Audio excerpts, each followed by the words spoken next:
Le psaume 33, versets 18 à 22, dit « Mais les yeux de l'Éternel sont sur ceux qui le craignent, sur ceux qui espèrent en sa bonté, pour les délivrer de la mort et les garder en vie pendant la famine. » Nous espérons en l'Éternel.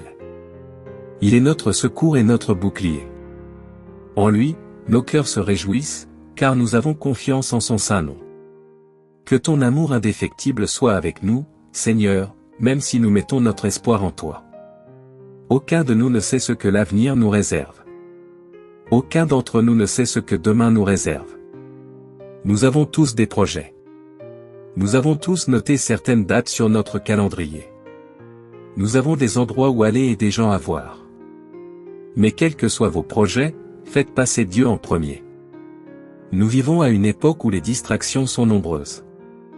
Beaucoup de choses méritent votre attention. Cependant, tout ne devrait pas retenir votre attention. Nous vivons à une époque où nous entendons parler de guerre et de rumeurs de guerre. Mais que votre cœur ne se trouble point. Croyez en Dieu. Croyez aussi en moi. Ce sont les paroles de Jésus-Christ. Et ce sont celles auxquelles nous devons nous accrocher. Nous vivons à une époque où l'esprit de peur domine une grande partie de la société. Il y a de la peur quand on pense à l'économie. Nous avons des experts qui nous mettent constamment en garde contre un effondrement économique imminent. Il y a de la peur quand on pense à sa santé. Il semble qu'à chaque semaine, un nouveau risque, un nouveau variant ou une nouvelle étude nous annonce un danger plus grand.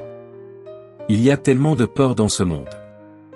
Mais encore une fois, laissez-moi vous dire les paroles de Jésus-Christ. Que votre cœur ne se trouble point. Croyez en Dieu. Croyez aussi en moi. Nous vivons à une époque où les théories du complot sont légion. Si vous y prêtez attention et les suivez, vous ne vous retrouverez qu'effrayé, confus et méfiant envers toutes et tous. Ne laissez pas ce bruit vous distraire. Ce que vous devez faire, c'est ne pas laisser votre cœur se troubler.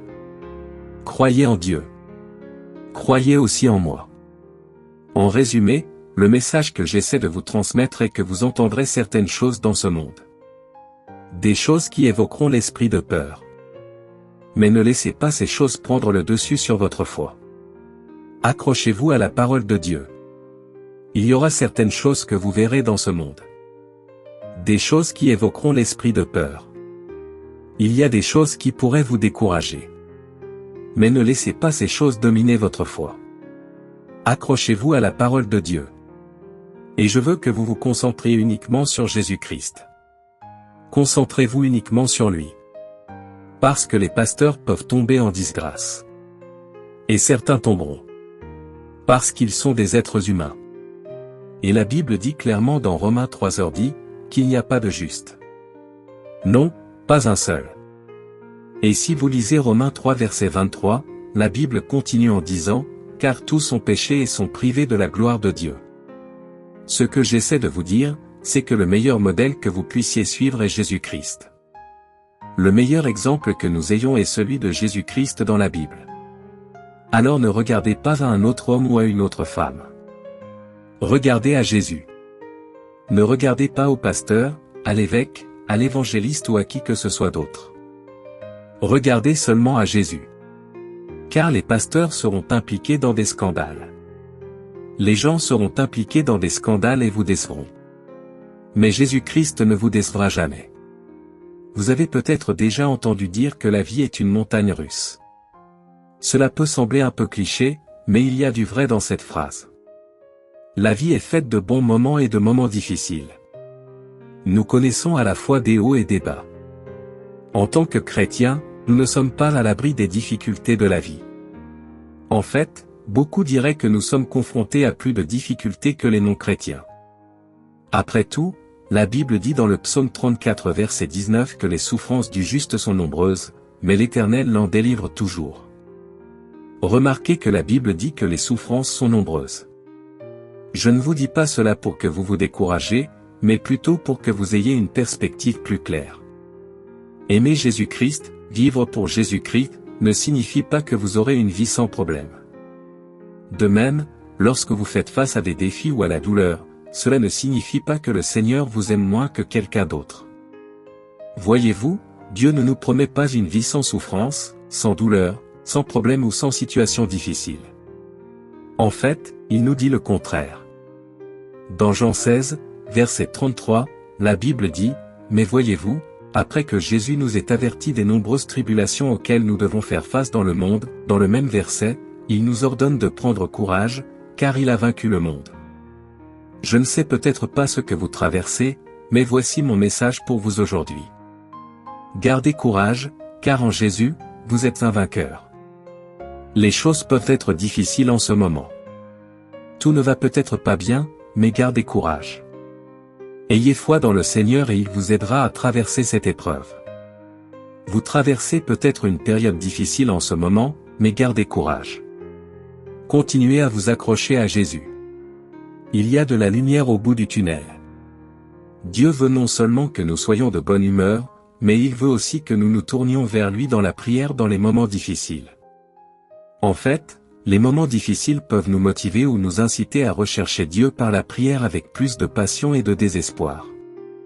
Lorsque nous sommes confrontés à des difficultés, nous avons tendance à prendre conscience de notre faiblesse et de nos limites. Nous nous sentons impuissants.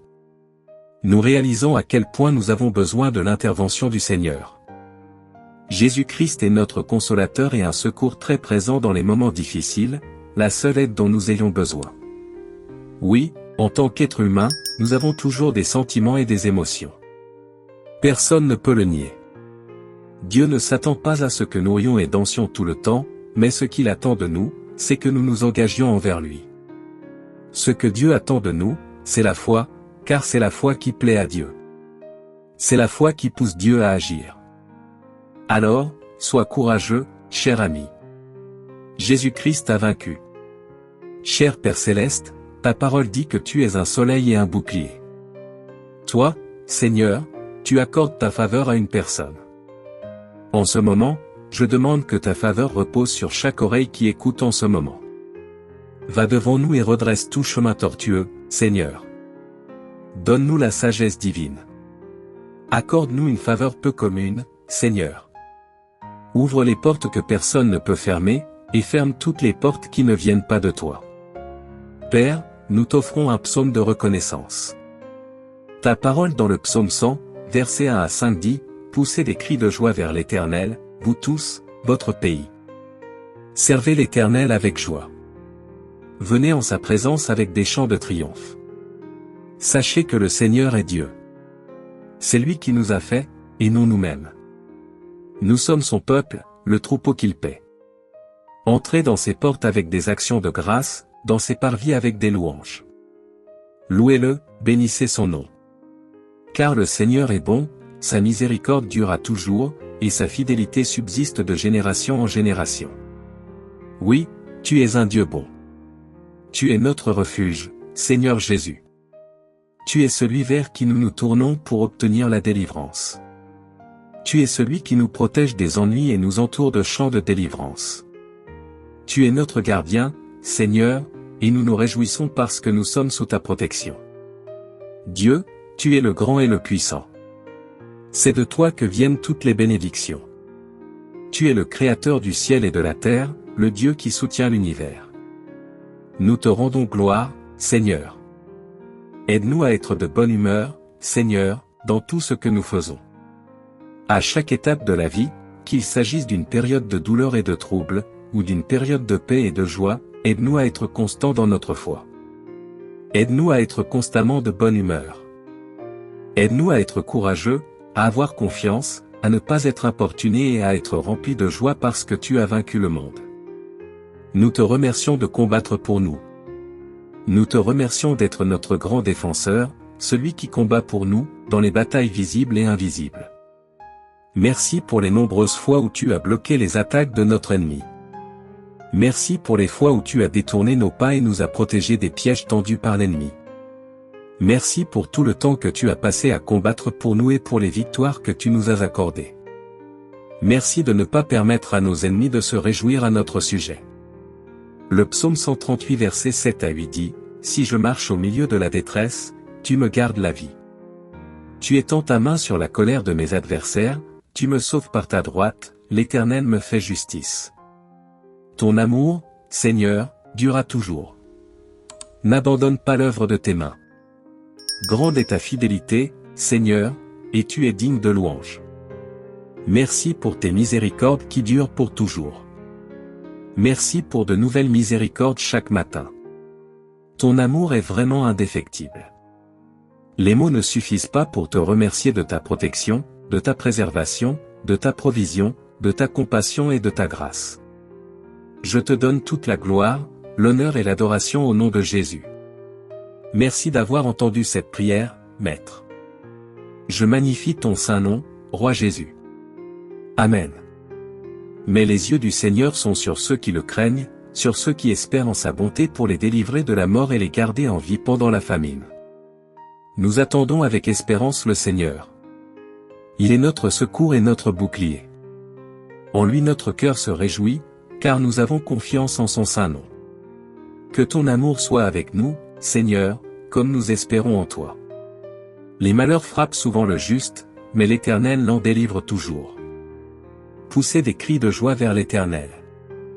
Que tous les habitants de votre pays servent l'Éternel avec joie. Venez en sa présence avec allégresse. Sachez que l'Éternel est Dieu. C'est lui qui nous a créés, et non nous-mêmes. Nous sommes son peuple et les brebis de son pâturage. Entrez dans ses portes avec des actions de grâce, dans ses parvis avec des louanges. Soyez reconnaissants envers lui et bénissez son nom, car l'Éternel est bon, sa miséricorde dure à toujours, et sa fidélité subsiste de génération en génération.